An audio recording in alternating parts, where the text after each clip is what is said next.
നമ്മുടെ ഫാസ്റ്റാഗിൽ നിന്ന് വെറും 15 റുപ്പീസ് വെച്ച് മാത്രം പോകുള്ളൂ എല്ലാ ടോളിലും. അങ്ങനെ ഒരു ടെക്നിക്ക് ഉണ്ട്, അത് നിങ്ങൾക്കറിയാവോ? പറഞ്ഞുതരാം വാ. ഹായ് ഫ്രണ്ട്സ്, കഴിഞ്ഞ ദിവസം ഞാൻ എൻ്റെ ഒരു ഫ്രണ്ടായിട്ട് കോയമ്പത്തൂർ പോകുമ്പോൾ തൃശ്ശൂർ ടോൾ പ്ലാസയിലെത്തിയപ്പോൾ നമ്മൾ പൊതുവേ ഫാസ്റ്റാഗ് ഇത് ടോൾ പ്ലാസ കാണുമ്പോഴാണ് ചോദിക്കണം ഫാസ്റ്റാഗ് റീചാർജറാണെന്ന് വെച്ച്. അപ്പോൾ പുള്ളി പറഞ്ഞാൽ എനിക്ക് റീചാർജ് ചെയ്യേണ്ട കാര്യമില്ല, ഞാൻ ഓൾറെഡി ആനുവൽ പാസ് എടുത്തിട്ടുണ്ടെന്ന് പറഞ്ഞു. അപ്പോഴാണ് ഞാനത് ചെയ്ത് നോക്കുന്നത് എന്താണ് ആനുവൽ പാസ് എന്നുള്ളത്. അപ്പോൾ ഫാസ്റ്റാഗിൻ്റെ ഇപ്പോൾ നമ്മുടെ കഴിഞ്ഞ ഓഗസ്റ്റ് 15 നമ്മുടെ national highway authority of India ഒരു ആനുവൽ പാസ് ലോഞ്ച് ചെയ്തിട്ടുണ്ട്. അപ്പോൾ എല്ലാവർക്കും അതിനെക്കുറിച്ച് അറിയുമോയെന്നറിയില്ല, അറിയാത്ത ആൾക്കാരുടെ അറിവിലോട്ടായിട്ടാണ് നമ്മളിത് ഷെയർ ചെയ്യുന്നത്. അതായത് 3000 റുപ്പീസാണ് 1 ഇയർ പാസ്സാണത്. ഇതിൻ്റെ അകത്ത് 3000 റുപ്പീസോ അല്ലെങ്കിൽ 200 ടോൾ പാസിങ്ങോ ആണ് അവർ ഉദ്ദേശിക്കുന്നത്.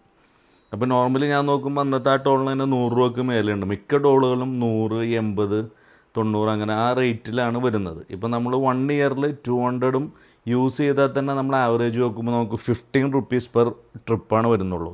ഇൻ കേസ് 1 ഇയറിൽ നമ്മൾ 200 പാസ് ചെയ്തില്ല, 150 പാസ് ചെയ്താലും നമുക്ക് ലാഭമാണ്. എങ്ങനെ വന്നാലും 2-3 കൺവീനിയൻസ് ഉണ്ട് അതിൽ. ഒന്ന്, നമ്മൾ ഇപ്പോഴും ഇങ്ങനെ ഓരോ യാത്രയിലും റീചാർജ് ചെയ്യേണ്ട കാര്യമില്ല. പിന്നെ അതിൻ്റെ അകത്ത് നമ്മൾ അഡ്വാൻസ് ആയിട്ട് 3000 ഡെപ്പോസിറ്റ് ചെയ്യുന്നതുകൊണ്ട് നമുക്ക് ഒരുപാട് പൈസയും ലാഭമുണ്ട്. അപ്പോൾ ഇത് എങ്ങനെ എടുക്കാമെന്ന് വെച്ച് കഴിഞ്ഞാൽ നമുക്ക് ഓൾറെഡി ഫാസ്റ്റാഗ് ഉള്ള ഒരു വണ്ടിയിൽ നമ്മൾ വേറൊന്നും ചെയ്യാനില്ല. രാജ്മാർഗ് യാത്ര എന്ന് പറഞ്ഞിട്ട് ഒരു ആപ്പ് ഉണ്ട്, അല്ലെങ്കിൽ നാഷണൽ ഹൈവേ അതോറിറ്റി ഓഫ് ഇന്ത്യയുടെ വെബ്സൈറ്റിൽ പോയി കഴിഞ്ഞാൽ നമ്മുടെ എക്സിസ്റ്റിംഗ് ഫാസ്റ്റാഗ് തന്നെ നമുക്ക് അപ്ഗ്രേഡ് ചെയ്യാൻ പറ്റും 3000 റുപ്പീസ് അടച്ചിട്ട്.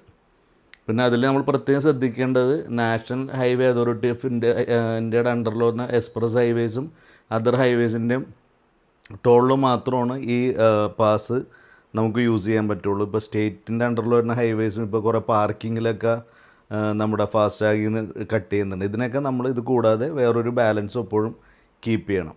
അപ്പോൾ ഒരു റെഗുലറായിട്ട് ടോൾ യൂസ് ചെയ്യുമ്പോൾ 1 വർഷത്തിൽ 2-3 തവണയൊക്കെ ബാംഗ്ലൂരൊക്കെ പോകുന്ന ആ ടൈപ്പ് ഓഫ് ട്രാവലേഴ്സിനെല്ലാം ഭയങ്കര ലാഭമാണിത്.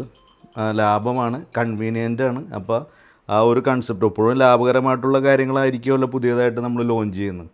അപ്പോൾ ഇങ്ങനെ നമ്മുടെ ഫാസ്റ്റാഗിൻ്റെ അകത്ത് ഇങ്ങനൊരു അപ്ഡേഷൻ വന്നിട്ടുണ്ട്, ആനുവൽ പാസ്. അത് ചെയ്യേണ്ട എങ്ങനെയാണെന്നുള്ളതിൻ്റെ ഞാൻ ഗൂഗിളിൽ സെർച്ച് ചെയ്തതിൻ്റെ അകത്ത് അപ്ലോഡ് ചെയ്യുന്നുണ്ട്. എന്തെങ്കിലും സംശയമുള്ള ആൾക്കാരുണ്ടെങ്കിൽ നമ്മൾ ടെസ്റ്റ് ചെയ്ത് കഴിഞ്ഞാൽ എനിക്ക് നിങ്ങളെ ഹെൽപ്പ് ചെയ്യാൻ പറ്റും. അപ്പോൾ ഇതുപോലത്തെ വാഹന സംബന്ധമായ അപ്ഡേറ്റുകൾ, ചെറിയ ചെറിയ അറിവുകൾക്ക് വേണ്ടിയിട്ടാണ് ഞാൻ ഈ വീഡിയോ ചെയ്യുന്നത്. അതിൽ താല്പര്യമുള്ള ആൾക്കാർ